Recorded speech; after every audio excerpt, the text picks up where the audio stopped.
Hi everyone, আমি পুষ্পিতা। আজ পুরোপুরি চেষ্টা করেছি তোমাদের জন্য ভিডিওটা করার। এই উইকে আমার ছিল আবার লেবারের ডিউটি, যেহেতু থার্ড ইয়ারের সাবজেক্ট আছে অবস্টেটিক্স, তাই এখানেই ডিউটি বেশি হয়। তো প্রথমেই এসে আমাদের কাজ হলো গ্লাভস পরে কার্বোলাইজেশন করা, মিন্স ক্লিন করা। সব ক্লিন করতে হয়, ড্রাম থেকে শুরু করে crash trolley, bed etcetera etcetera. রোজ কার্বোলাইজেশন করা নেসেসারি, যেহেতু বেবি ডেলিভার হয়, এনভায়রনমেন্ট ডিসইনফেক্টেড তো করতেই হবে, যাতে এনভায়রনমেন্টে একটা ইনফেকশনও যাতে না থাকে।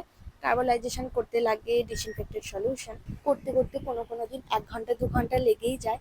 আর আজ ওয়ার্ডে যখন ঢুকলাম, দিদিদের থেকে জানতে পারলাম আজকে নাকি প্রোডাক্ট আউট হয়েছে। প্রোডাক্ট আউট বলতে আমরা বাংলায় বুঝি যখন মৃত বাচ্চার জন্ম হয়। তো লেবারে দেখলাম একটা ট্রেতে রাখা ছিল।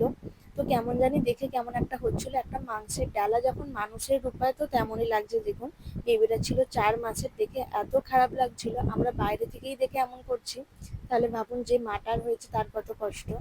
তো মায়ের সাথে কথা বলে জানতে পারলাম এটাই মায়ের প্রথম বাচ্চা ছিল। তো বললাম যে মিনিমাম 2-3 বছর এখন ওয়েট করুন, তারপর ডক্টরসের কনসাল্টে বেবি নেবেন, যেহেতু একবার নষ্ট হয়েছে সেই কারণে। তো তোমাদের আজ ভিডিওটা কেমন লাগলো অবশ্যই কমেন্টে জানাবে। তো তোমাদের এরকম ভিডিও যদি ভালো লেগে থাকে চ্যানেলটাকে সাবস্ক্রাইব করে দিও। তো তোমরা সবাই ভালো থাকবে। বাই।